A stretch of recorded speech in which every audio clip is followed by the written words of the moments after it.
यहां शिव जी अपनी पत्नी के साथ नहीं जा रहे हैं, लेकिन भगवान के भक्त ऐसे हरि के प्रेमी होते हैं कि भगवान ही उनके साथ चल देते हैं। एक भक्त थे रामदास, बड़े ऊंचे संत थे।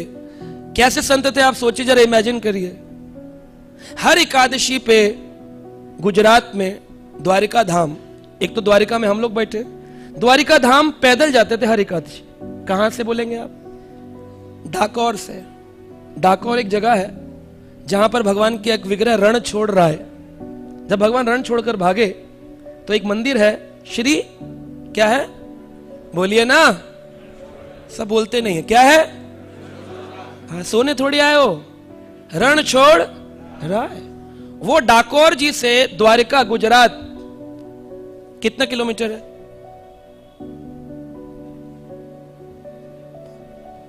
लगभग 450 किलोमीटर है, 470 किलोमीटर के लगभग है।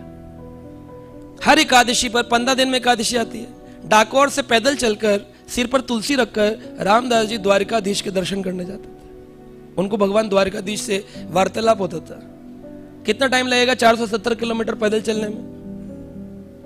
लगभग लगा लीजिए, अगर हम बाई वॉक देखें, मैं देख रहा था, तो 470 किलोमीटर के लिए 106 घंटे का वॉक चाहिए। 106 घंटे लगातार 106 घंटे चले, यानी कि लगभग 50 किलोमीटर पर डे चले तो वह 10 दिन में पहुंचेगा। 10 दिन में कुछ रेस्ट भी करना पड़ेगा, तो 50 किलोमीटर पर डे चले तो 10 दिन में 500 किलोमीटर पूरे हो जाएंगे। तो हर एकादशी पर जाते थे, यानी कि सोच लीजिए, और वापस भी आते थे डाकोर, क्योंकि उनकी कुटिया जो थी वो डाकोर में थी। द्वारकाधीश में तो कोई मकान था नहीं कि रेस्ट के लिए कहीं होटल बुक कर लें।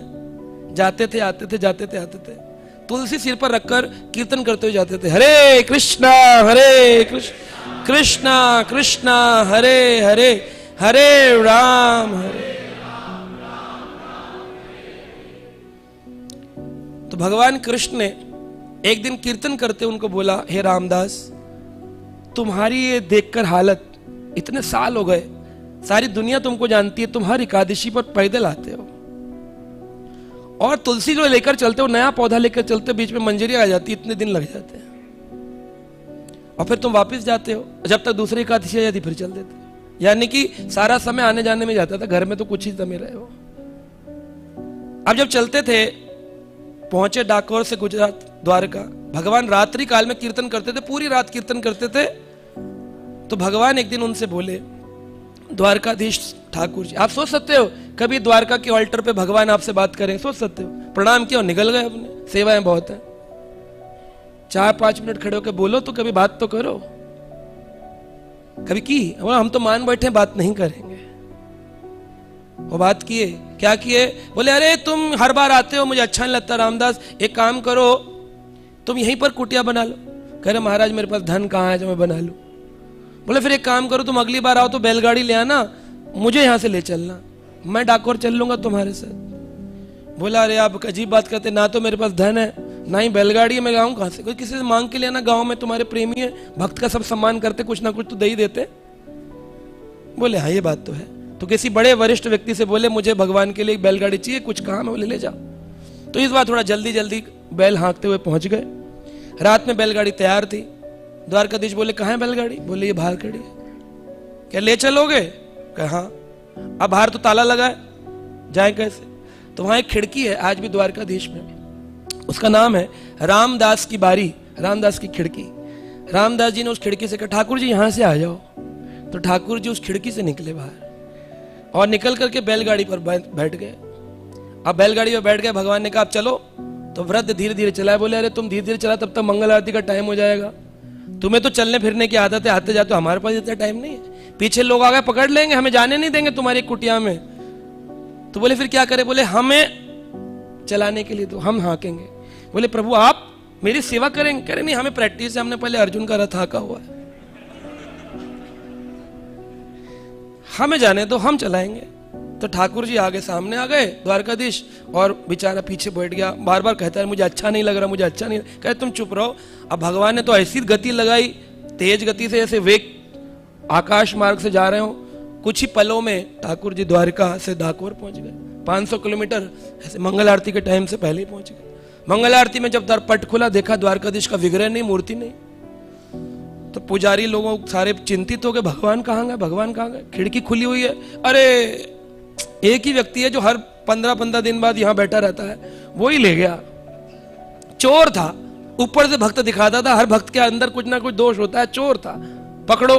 कहां का था रहने वाला, पता केवल डाकोर का था। चलो रास्ते में पुजारी लोग भी बैलगाड़ियां करके रथवत करके अपने भागे। डाकोर जी पहुंचे चलते फिरते, यहां पर भगवान उसी कुटिया में पहुंच गए थे। अब भगवान तो समझ गए अंतर्यामी है। भगवान बोले देखो वो लोग आ गए लगभग।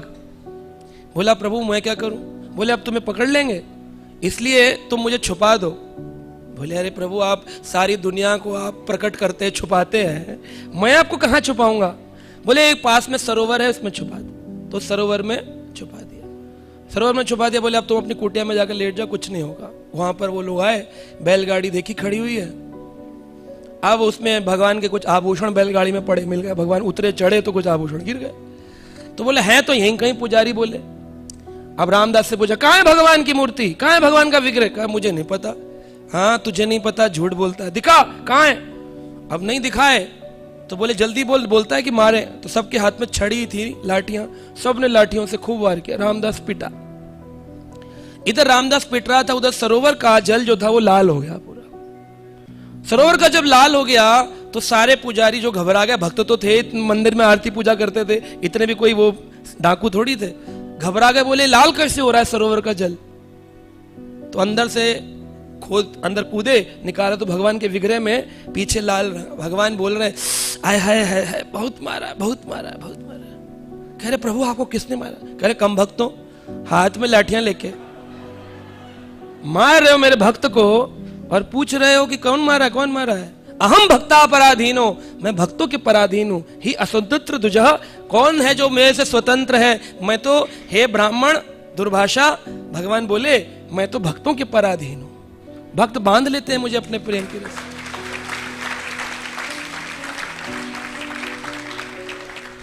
ये सब बांध दिए कि भगवान आलिंगन करके बैठे। रामदास का सारा अपने पीठ पर सह लिए, जख्म हो रहा है, खून। वैसे तो भगवान दिव्य शरीर है, भगवान सच्चिदानंद विग्रह को कौन आता है? लेकिन भीष्म पितामह जब बाण चलाते थे अर्जुन के घोड़े पर रथ के सामने, तो बाण निकलते थे, यहां कट लगता था, रक्त निकलता था। तो सारे लोग देखते थे कृष्ण के खून निकल रहे, लेकिन कृष्ण के निकल सकता है, वो तो सच्चिदानंद विग्रह है। लेकिन भगवान लीला करते हैं, ये भगवान की लीला है। तो ऐसी भगवान ने लीला करी, रक्त निकल रहा है, रक्त निकल रहा है। तो सारे लोग बोले प्रभु ये क्या हो गया, हमसे अपराध हो गया, इस अपराध का क्या प्रायश्चित है? भगवान बोले एक ही प्रायश्चित है कि तुम मुझे यहां छोड़ जाओ और तुम लोग वापस चले जाओ। अब मैं डाकोर में रहूंगा, द्वारिका में नहीं रहूंगा। बोले अरे आपको छोड़ जाए, ऐसा तो हो ही नहीं सकता प्रभु, आपको कैसे छोड़ जाएं? क्योंकि आपके बिना तो हमारा घर बार नहीं चलेगा। बोले वो कैसे? करे कोई पूजा में आता है तो दक्षिणा आदि मिलती है तो हमारा घर चलता है। भगवान बोले अच्छा, मैं सोचा था मुझसे प्रेम है। मुझसे प्रेम नहीं है, मुझसे मिलने वाले द्रव्य से प्रेम है।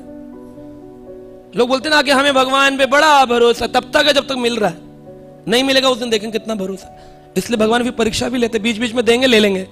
जब लेते हैं तो भरोसा हिल जाता, कह रहे अरे बस नकली आदमी था। भगवान ने चेक किया। भगवान बोले अच्छा एक बात बताओ, तुम लोग सिर्फ मेरे धन से प्रेम करते हो? कह रहे प्रभु देखो धन की बात नहीं, अब घर गृहस्थी वाले थोड़ा तो चाहिए। आप चलेंगे, पूजा पाठ होगा, लोग आएंगे दर्शन के लिए, वस्त्र आदि चढ़ाएंगे तो हमारा घर चलेगा। अब हमारे इतने सारे पुजारियों को घर बर्बाद करके आपको मिलेगा क्या? भगवान बोले चलो बीच की एक संधि कर देते हैं, तुम्हें सोना दे देते हैं अपने वजन के बराबर, उतना सोना लो और तुम चले जाओ। पुजारी बोले हाँ ये ठीक है, हम मन में खुश हो गए। भगवान नहीं चाहिए थे, भगवान और बोले हमने सरोवर से निकाले बड़े भारी भगवान का विग्रह, इतना सोना मिल जाए तो आनंद ही आनंद हो जाए, कई पुश्ते खा लेंगे, बड़ा सोना मिले, खुश हो गए। भगवान बोले रामदास मैं तुम्हें मिल गया हूं जैसे अर्जुन को मिला था और सारी सेना दुर्योधन को निकल गई थी। अब मैं जब तुम्हारे पास आ गया हूं तो तुम्हारे घर जितना सोना है वो सब पुजारियों को दे दो। रामदास रोने लगा, प्रभु ये क्या लीला है, इतना पिटवाया है। भगवान बोले इतने से पिटने से डर गए, हम लोग तो पुराने द्वापर युग के चोर हैं, पिट पिट के ही पड़े हुए हैं। हम लोग तो पुराने चोर, हमारे साथ रहना है तो पिटना तो पड़ेगा, समाज पीटेगा ही पीटेगा, कभी वाणी से पीटेगा, कभी कर्म से पीटेगा, पीटेगा। जब पिटोगे तो खुश होना चाहिए, अब ठाकुर जी के संगी बन रहे, लोग पीट रहे, बहुत बढ़िया, लोग निंदा कर आनंद हो रहा है, बहुत बढ़िया, बहुत बढ़िया। तो आप towards Krishna you will move on, यही सिम्टम्स हैं। तो बोले अच्छा जाओ रामदास, तुम्हारी पत्नी के पास एक बाली, क्या कहते हैं इसको, ईयररिंग, तुम्हारी पत्नी के पास एक है, वो ले आओ। एक पतला सा सोने का तार पहनती थी वो, एक ही कान में, इतने गरीब थे, दूसरा था ही नहीं, और वो भी पिताजी ने शादी के समय दिया था। तो वो जो एक तार था, वो बोले इस तार से कैसे तुलेंगे प्रभु, तो भारी है। भगवान बोले तोलो तो इधर ठाकुर जी का विग्रह रखा गया, पुजारी बड़े खुश थे और लाए कि भाई बहुत सारा सोना लाएगा, ला के वो बाली रखती, बोले ले धत्ते रे की, इस बाली से कैसे ठाकुर जी उठेंगे। वाह भगवान वाह, आप तो छल रहे हो हमको खड़े खड़े, जैसे आपने बलि को छला था, 3 पग भूमि मांगी, उसने भी सोचा कि भाई इसके तो 0 नंबर का जूता आएगा, दे दी जमीन। बाद में वो 10 नंबर का जूता ना है, 100 नंबर का ना, इतना बड़ा पैर कर दिया। आपने छलिय से विक्रम में बलिय वामन, आपने वामन रूप लेकर बड़े बल से, छल से बलि को जीत लिया था, वही किया। हमको बोले सोना ले लो, हम नहीं चलेंगे। सोने पर जब राजी हुए तो ये बाली पकड़ा दी, वाह हमें चल रहे हो। बोले रखो, तो रखा तो क्या हुआ, ठाकुर जी ऊपर चले गए, बाली नीचे जमीन में अटक गई। भगवान बोले देखो मैं ज्यादा हल्का हूं, बाली ज्यादा भारी। अब तो पुजारी रोने लग गए, बोले हमें सच में छल लिया आपने। भगवान बोले आप जाओ फिर, जब तुम्हें ऐसा लगता है। बोले हमको नहीं चाहिए बाली, इससे हमारा क्या होगा, एक दिन की रोटी नहीं आएगी हम सबकी, हमें नहीं चाहिए। बोले त्याग रहे, बोले हाँ त्याग रहे। अब चाहिए क्या तुमको। बोले प्रभु अगर आप दे सकते हो तो अपना एक स्वरूप ही दे दो, आप नहीं जा रहे हो, अपना एक स्वरूप ही दे दो, एक विग्रह, प्रतिभू मूर्ति। तो ठाकुर जी ने एक प्रतिभू मूर्ति प्रदान कर, बोले लो जाओ तुम अपना घर चला लो, अब मैं कहाँ रहूंगा, अब मैं यहीं रहूंगा। और भगवान डाकोर जी में रुक गए, और भगवान के स्मरण करते ही एक सरोवर जो जिसमें लाल रंग हुआ था, उसमें गोमती नदी प्रकट हो गई। आज भी डाकोर में एक सरोवर, उसका नाम है गोमती सरोवर। गोमती सरोवर आ गई, और जहां ठाकुर जी वहां उनका ऐश्वर्य, जहां भगवान उनका मंदिर, जहां भगवान वहां उनके भक्त। तो रामदास की कुटिया को भगवान ने डाकोर जी का मंदिर बना दिया सुंदर। तो आज जो मूल विग्रह द्वारका का, वो कहाँ है, डाकोर जी। और डाकोर जी का द्वारका में कौन सा विग्रह है, प्रतिभू मूर्ति है, जो कि रामदास जी से पुजारी लेकर के गए थे। सोचिए ठाकुर जी भक्त के साथ आए।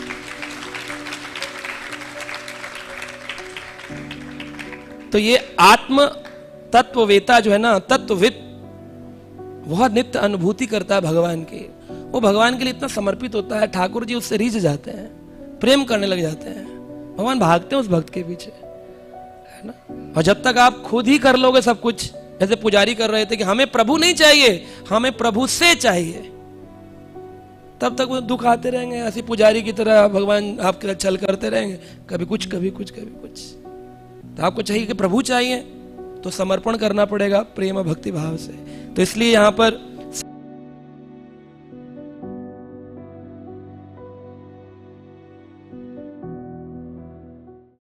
Subscribe now and press the bell icon. Never miss an update.